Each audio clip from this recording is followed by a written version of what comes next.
Rossiya qurolli kuchlari bosh shtabi operativ tayyorgarlik boshqarmasi boshlig'i general-leytenant Fanil Sarvarov avtomobil portlashi oqibatida halok bo'ldi.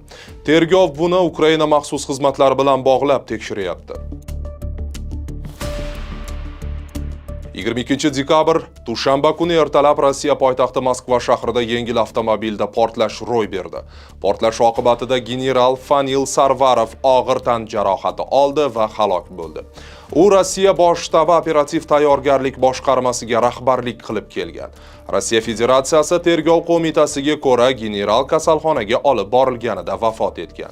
Tergov qo'mitasi ko'pchilik uchun xavfli usulda odam o'ldirish va portlovchi moddalar bilan qonunga xilof ravishda muomala qilish moddalari bo'yicha ish qo'zg'atgan. Tergov qotillikning turli versiyalarini ko'rib chiqmoqda. Ulardan biri jinoyat Ukraina maxsus xizmatlari tomonidan tashkil etilgani bilan bog'liq versiya deyiladi rasmiy bayonotda. Mahalliy publiklar e'lon qilgan fotolarda tongdagi portlash oqibatida avtoturargohda turgan Kia Sorento rusumli avtomobil anchagina zarar ko'rgani, eshiklari uchib ketgani ko'rinadi.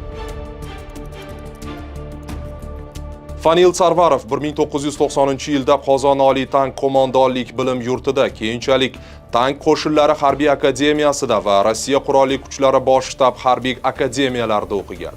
U Rossiya Federatsiyasi qurolli kuchlarining operativ tayyorgarlik boshqarmasida xizmat qilgan. 2016-yildan buyon boshqarma boshlig'i lavozimida ishlab kelayotgandi. BBCning mahalliy nashrlarga tayanib yozishicha, Fanil Sarvarov avvalroq Osetin-Ingush mojarosi hamda Chechen urushlarida jangovar amaliyotlarda qatnashgan. Shuningdek, u 2015-2016 yillarda Suriyada olib borilgan Rossiya harbiy operatsiyalariga rahbarlik qilgan. 2024-yil may oyida Rossiya prezidenti farmoni bilan unga general-leytenant unvoni berilgan. Kreml matbuot kotibi Dmitriy Peskovning aytishicha, Vladimir Putinga Sarvarovning o'limi haqida darhol xabar berilgan. General-leytenant Sarvarov so'nggi 1 yil ichida Moskvada uyushtirilgan hujumlar oqibatida halok bo'lgan 3-harbiy amaldor hisoblanadi.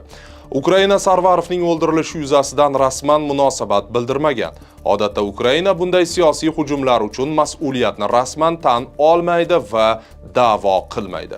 Shunga qaramay, Rossiya Ukrainaga qarshi urush boshlanganidan beri bir qancha rossiyalik harbiylarga suiqasdlar amalga oshirilgan. Xususan, 2025-yil 25-aprel kuni 59 yoshli general-leytenant Yaroslav Moskalik Moskva yaqinida avtomobil portlashi oqibatida halok bo'ldi. U bosh shtabning asosiy operativ boshqarmasi boshlig'i o'rinbosari bo'lgan. 2024-yil 17 dekabrda Moskvada turar joy binosi atrofida portlash ro'y berib, radiatsion va biologik mudofaa qo'shinlari boshlig'i general-leytenant Igor Kirillov hamda uning yordamchisi halok bo'lgandi. Joriy yil oktyabrda surishtiruv ishlari yakunlangach, tergovchilar bu Ukraina maxsus xizmatlari topshirig'i bo'lganini ma'lum qilgan.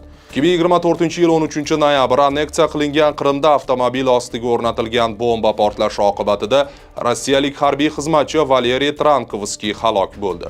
U Rossiya harbiy dengiz floti kapitani bo'lib, Kiyev uni tinch aholi nishonlariga raketa zarbalari berish buyrug'ini bergani uchun urush jinoyatlarida ayblagan. 2023-yil 2-aprel kuni esa urush tarafdori bo'lgan rossiyalik harbiy bloger Vladian Tatarskiy Sankt-Peterburgdagi kafeda haykalchi ichiga yashirilgan bomba portlashi oqibatida halok bo'ldi.